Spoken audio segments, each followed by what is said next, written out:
going on, guys? Paul here again. Today I have a video showcasing all of the new Fire Fist and the new Cosmo Blazer set. This is by far the most talked about series of cards in the new set. A lot of people are considering this deck to be tier 1. There is some more support coming out. I'm not going to be talking about that in this video. I'm going to be talking about the cards that were released, as well as some good support for the deck. So let's get started with the Fire Fists.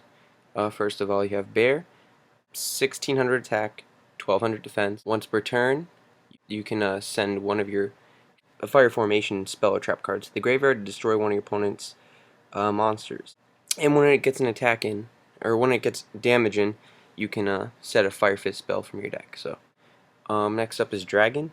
Dragon's effect is whenever you activate a Fire Formation spell or trap card, you can set a Fire Formation trap card from your deck to the field. You can set it, and you can send 2 face-up Fire Formation cards to special summon a Fire Fist monster from your graveyard. I think the next up is Fire Fist Gorilla. The Gorilla, it's pretty much like Bear, same stats, I believe. Okay, the defense is different. When it destroys an opponent's monster by battle, instead of doing damage, it will set a Fire Formation spell. And then you can send one of your Fire Formation cards to destroy one of your opponent's spell or trap cards. Next up is Hawk. I'm not really a fan of this card. When it's destroyed by an opponent's card, you can set a Fire Formation spell from your deck, and when you control face-up Fire Formation spell or trap card, all your Fire Fist gain 500. Not a big fan of this. Next up is Raven. It's kind of similar to Hawk. When it's sent from the field to the graveyard, you can set a spell card, a Fire Formation spell card, so it has that kind of effect. And then Fire Formation cards can't be destroyed by your opponent's card effects while it's face up on the field, while Raven's face up on the field.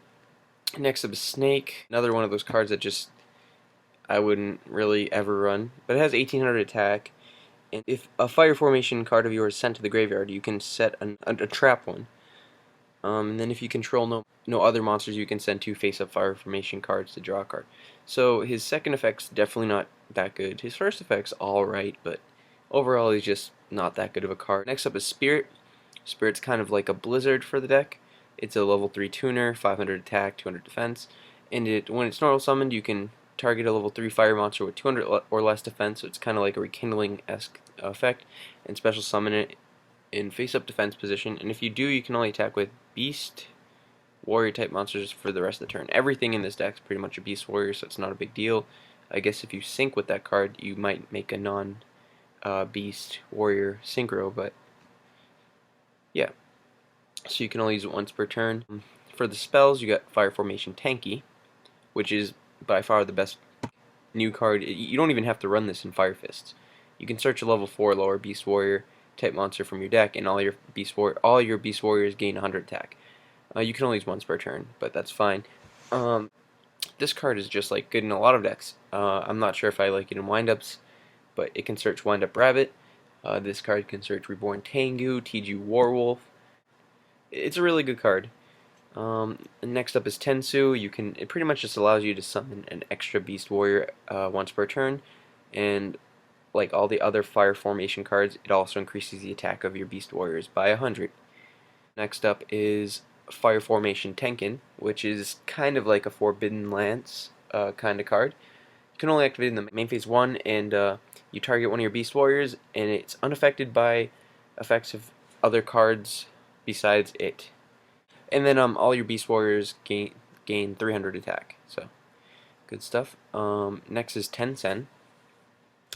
This card increases one of your target Beast Warrior monsters by 700, so it's kind of like a Horn of the Phantom Beast, except you don't get the draw. But it has a lingering effect that gains all your Beast Warriors by 300. So as you can see, all these cards increase the attack points of your monsters quite a bit. It definitely adds up, and I mean, even without these lingering bonuses, they'd be pretty good cards. So it's pretty cool that you get a little attack boost bonus. It really helps against opposing Thunder King Ryos and things like that. Banish 7 Fire Formation spell trap cards from your graveyard, and then you can special summon as many Fire Fist monsters as possible from your graveyard. So like that can get pretty nutty. And then you can set Fire Formation spell trap cards directly from your deck, except this one, this card, Saito, up to the number of monsters you special summon. So let's get to the Exceed monsters. You got this guy, which you really don't run because everything's level 4 in the deck, so at least right now. So yeah, there's really no need to run this, but once per turn you can detach an Exceed material from it, and you can target one fire monster in your graveyard and add it to your hand. But you can't normal summon or special summon that monster or a monster with the same name for the rest of the turn. So it's a neat card. Next up is this guy, Tiger King. He's great. So you need the two Beast Warriors to make it, but when you Exceed summon it, you can set a fire formation spell or trap. So that's good already. But it also has another effect. Oh, it has another two effects. The next effect allows you to detach one, and so all their current face-up monsters on the field, except if they have Beast Warriors, it doesn't negate their effects. But other than that, all of their current monsters on the field, their effects are negated until your opponent's next end phase. So that can be really good. Say you attack into like a Tragodia, main phase 2, you can just make it 0, and on their turn it'll be 0. They can't use its effect to take monsters, they can't change its level, it's just useless. So it's a really good card, and then I believe if you have three face-up fire formation cards on the field, you can send all three to the graveyard, and then you can special summon 2 level 4 lower Beast Warrior type monsters with the same attack from your deck in defense position. So let's get into some of the support of the deck. First of all, you got Rescue Rabbit. It can search these Beast Warriors, and they all actually have big attack for these normal monsters. You got Werewolf, which has 2,000 attack, and it will even increase even more with all these fire formations that increase attack points, so that can be really big. And even without these guys, this guy runs right over a Thunder King. Next up is Andal. Um, One of my personal favorites in the deck. It's got a good amount of defense. I think it has the most. Yeah, it has the most defense out of all the normals, Beast Warriors. It's 19, so it can crash with Thunder King, and that's if you don't have a Fire Formation card up. Also, what's interesting about it is you can make a Sidari. Now, you really won't make this too often, but what it allows for is I see a lot of people running 6 normals with 2 Rescue Rabbits, and they don't run Tour Guide. So that's just a lot of normals for not much of a reason. You could just run Andals, whatever you call it, and the first Rescue Rabbit could get you the 2 Andals, and you'd make Esadari, and then go back to the deck, so that the next Rescue Rabbit would be live. Say you have 2 in hand. If you don't really have to worry about it, but it's just a neat little thing you can do if if if you want to go that route with the deck. Next up is Ninkendog. As you can see, there are 3 other normals that have more attack than it. Usually won't be too relevant as long as you have a fire formation up, because these guys will be 19, and that's pretty much the attack point amount you want, because you just want to be able to beat Thunder King mostly. But Lightning Plover is a really good card, and I can understand why people would run this card. Not personally a fan of it though. And next up is Vorse Raider. Vorse Raider's got that 1900 attack, which is obviously good.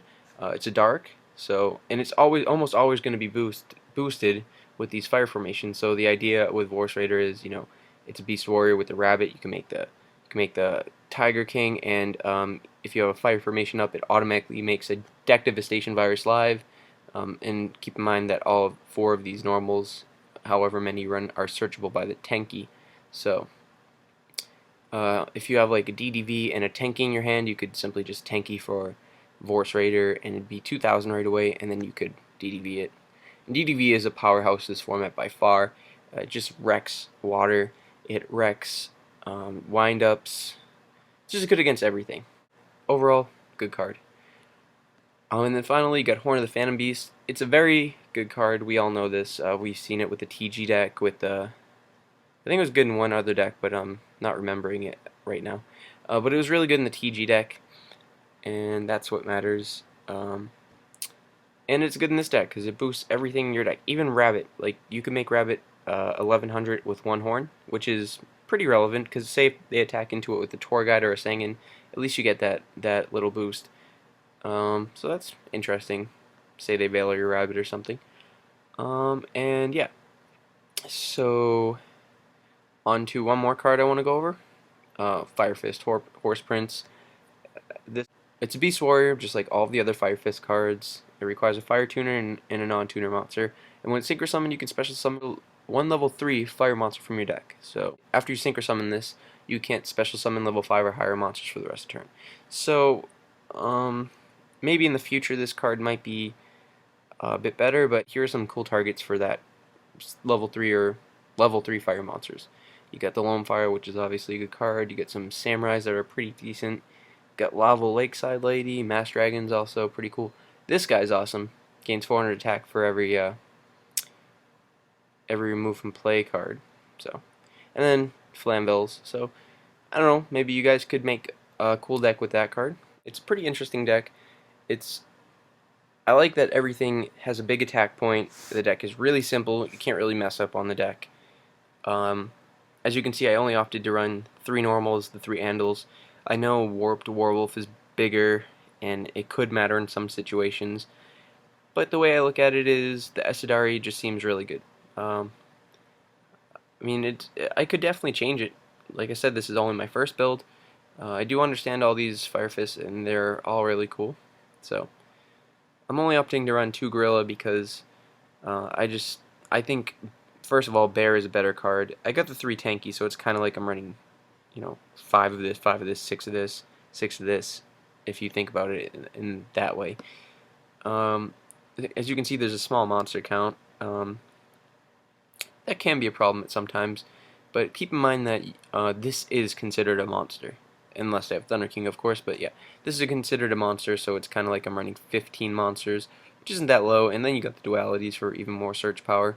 If you don't draw monsters, you got a decent amount of support, traps. You got Bottomlesses, Compulse, Torrential, Warning, Mirror Force. I'm even thinking about Soul Takers because it does a good job at getting rid of the Thunder Kings, so you have a hand of like no monsters and a tanky. Soul Taker would be really helpful. But the reason I decided not to run it was the Bear. Bear just gets rid of all the monsters in the world. As you can see, the extra deck, nothing too special. I could probably cut one of these. This card's definitely helpful. This card's new, very good. You can get rid of whatever Beast Warrior, including itself, or Beast, Wing Beast, Beast Warrior. And tell me what you guys think about the Fire Fists. What type of approaches have you given the deck? Do you think it's going to be tier 1? Let me know in the comments. So until next time, thanks for watching, guys. Don't forget to like, comment, subscribe, and stay tuned for more ARG videos.